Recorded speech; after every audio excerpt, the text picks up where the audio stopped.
बांग्लादेश में अगले 24 घंटे मोहम्मद यूनुस पर भारी पड़ने वाले। यहां आज कुछ बड़ी अनहोनी हो सकती है क्योंकि शेख हसीना को फांसी की सजा सुनाई देने जाने के बाद वहां भड़की हिंसा और तेज हो सकती है। हालात लगातार बिगड़ रहे हैं। डरे हुए मोहम्मद यूनुस ने तो प्रदर्शनकारियों को गोली मारने का आदेश दे दिया है, सेना को भी उतार दिया है। लेकिन कहीं ऐसा ना हो जाए कि यूनुस की कुर्सी भी उसी आरोप पे छिन जाए जिन आरोपों का सहारा लेकर उन्होंने शेख हसीना को फांसी की सजा दिलवाई है।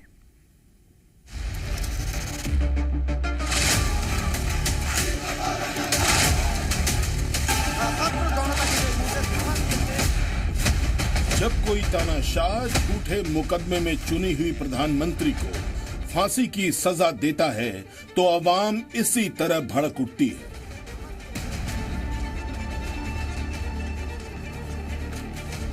बांग्लादेश फिर सुलग रहा है। शहर शहर लोग सड़क पर हैं, आगजनी कर रहे हैं। इस आक्रोश की वजह पूर्व प्रधानमंत्री शेख हसीना के खिलाफ आया वो फैसला है जिसमें उन्हें फांसी की सजा सुनाई गई है।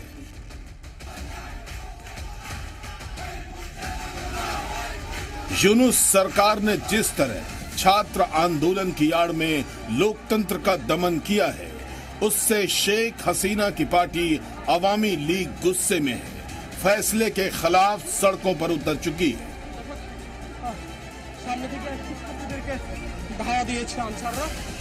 विरोध प्रदर्शन की शुरुआत तो शनिवार रात को ही हो गई थी, जब ढाका में 2 बसों को आग लगा दी गई थी।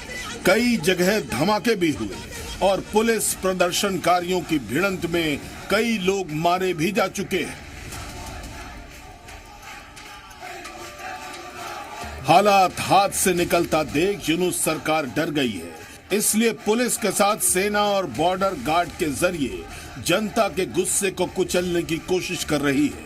लेकिन यूनुस शायद भूल चुके हैं जिस छात्र आंदोलन के जरिए उन्होंने शेख हसीना को देश छोड़ने के लिए मजबूर किया था, उसी तरह जनता के आक्रोश से उनकी भी गद्दी जा सकती है।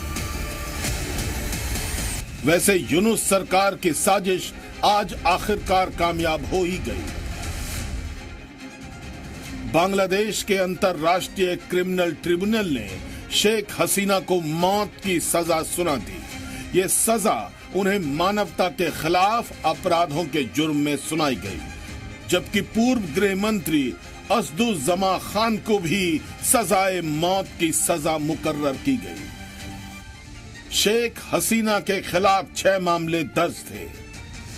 पहला मामला पिछले साल प्रदर्शनकारियों के दमन, हत्या और हत्या की साजिश का था। उनके खिलाफ दूसरा केस प्रदर्शनकारियों के संहार के आदेश के आरोप में चलाया गया था, जबकि तीसरा मुकदमा प्रदर्शनकारियों पर भड़काऊ टिप्पणी को लेकर था।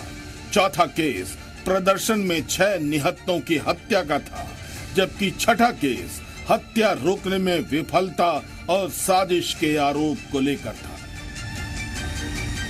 चूंकि शेख हसीना यूनुस के सत्ता संभालने से पहले ही देश छोड़ चुकी थी, इसलिए यूनुस सरकार ने भाड़े के गवाहों के जरिए वैसे सबूत जुटा लिए थे जिससे कानून की आंखों में आसानी से धूल झोंका जा सकता है। क्योंकि इसी फैसले की आशंका शेख हसीना को थी, इसलिए उन्होंने पहले ही अपने ऑडियो मैसेज के जरिए समर्थकों से आंदोलन तेज करने का आह्वान कर दिया। यूनुस सरकार ने शेख हसीना की पार्टी पर प्रतिबंध लगा रखा है। वो भले ही अगले साल चुनाव करवाने का दावा कर रही है, लेकिन असली खेल शेख हसीना और उनकी पार्टी को बांग्लादेश से हमेशा बेदखल करने का है। इसलिए सजाए मौत के फैसले से अवामी लीग को कमजोर किया जा रहा है। शायद यूनुस सरकार भूल रही है कि जिस जनता को भड़काकर वो सत्ता हासिल कर सकते हैं, वही जनता उनका भी बोरिया बिस्तर बांध सकती है। ब्यूरो रिपोर्ट, जी मीडिया।